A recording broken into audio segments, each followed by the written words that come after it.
Hi guys, welcome back to my YouTube channel Retail Simplify.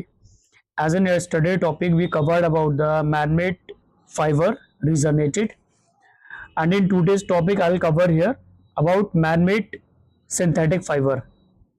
So guys, today we will know about the man-made synthetic fiber. What are the synthetic fiber and what's its property, and what fabric do we make by using these fibers? Okay, so let me take you through the this slide here. Yes. So guys, we'll talk about the man-made fiber synthetic. तो हमें ये चार form में प्राप्त होते हैं: spandex, Lycra, acrylic, nylon और polyester. So first of all we will start with the spandex और Lycra.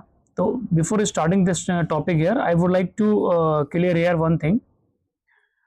what I notice most of the people gets confused between स्पेंडिक्स और लाइक्रा. तो सबसे पहले मैं यही आपको क्लियरिटी देता हूँ कि स्पेंडिक्स क्या है और लाइक्रा क्या है. Guys, spandex is the basic fibre.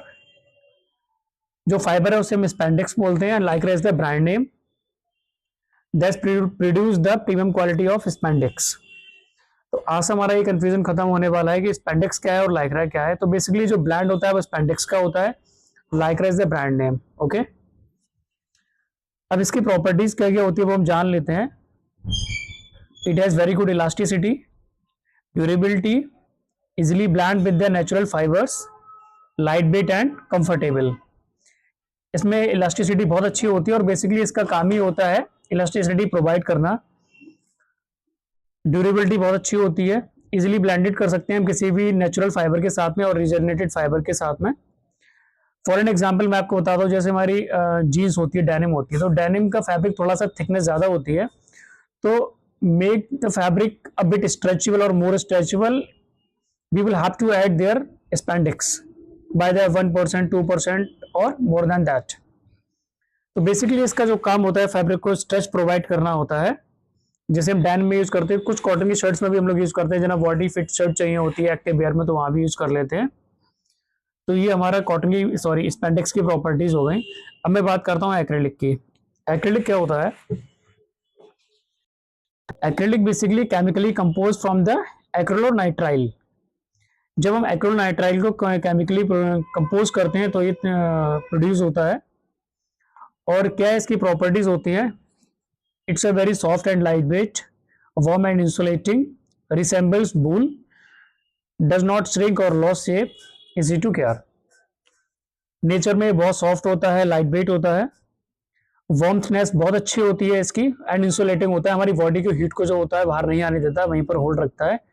Resembles बूल, ये बूल की जैसे हमें दिखाई पड़ता है और प्रतीत होता है, just like a wool, but इसका जो नेचर है वो कम्प्लीटली डिफरेंट है as compare to the wool. Does not shrink, shrink नहीं होता है, और लॉस शेप, अपनी शेप को भी डी शेप नहीं होता, मतलब अपनी शेप को जो है परसिस्ट रखता है, कंटिन्यू रखता है. सो it was all about the acrylic. Now I move towards nylon. Nylon, how do we make the nylon? It is chemically made from the polymerization. Okay. अब नाइलॉन की अगर मैं बात करता हूँ तो इसकी क्या क्या प्रॉपर्टीज होती हैं. It's a very comfortable feel. इसका टच एंड फील बहुत कंफर्टेबल होता है. लस्टर्स एंड लाइट वेट, बहुत ही इसमें एक शाइनिंग भी होती है और लाइट वेट होता है. ड्रेप्स वेरी वेल, बॉडी इसका शेप बहुत अच्छा आता है. एक्सट्रीमली स्ट्रॉन्ग, फाइबर इसके बहुत ज्यादा स्ट्रॉन्ग होते हैं. और easy to wash, easy to wash होता है, नॉर्मल मशीन वॉश भी कर सकते हैं, एंड ड्राइज क्विकली, बहुत जल्दी सूख भी जाता है. अब बात करते हैं कि एक्रिलिक से हमारे क्या क्या फैब्रिक बनते हैं, नायलॉन से क्या बनते हैं. तो एक्रिलिक का बेसिकली जो यूज होता है वो विंटर्स फैब्रिक में ज्यादा होता है. विंटर के प्लोवर्स की अगर आप बात करें, विंटर सॉक्स की बात करें, आप बच्चों के जो हेड बनते हैं उसमें भी यूज होता है. तो एक्रिलिक का बेसिकली यूज होता है विंटर के फैब्रिक में ज्यादा होता है. And will talk about the nylon. Nylon एक बहुत ही अच्छा मैनमेड हमारा फाइबर होता है, जिसका हम यूज जो करते हैं सबसे ज्यादा एक्टिव वेयर में करते हैं. एक्टिव वेयर हो गया हमारा, या जिम वेयर हो गया, या हमारे स्कूल के हम जो बैग बनाते हैं बच्चों वाले, बैग में भी इसका यूज होता है. अम्ब्रेला वगैरह में भी यूज होता है. बेसिकली इसमें एक चीज ये अच्छी होती है और सबसे ज्यादा इसका यूज होता है जो हमारे योगा वाले ड्रेसेस हम लोग जो पहनते हैं वहां भी ज़्यादा होता है इसका।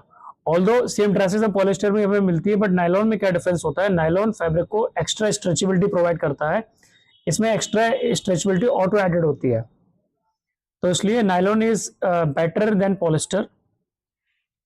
पॉलिस्टर का भी अपना अलग एक यूएसपी होता है, नायलॉन का अपना अलग यूएसपी है। अब मैं पॉलिस्टर के बारे में आपको बताता हूँ। It is chemically compose polymers,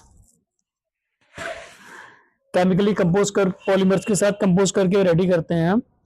और इसकी यूएसपी क्या होती है, it is extremely strong, wrinkle free, shrink resistant, quicker drying, retain shape very well.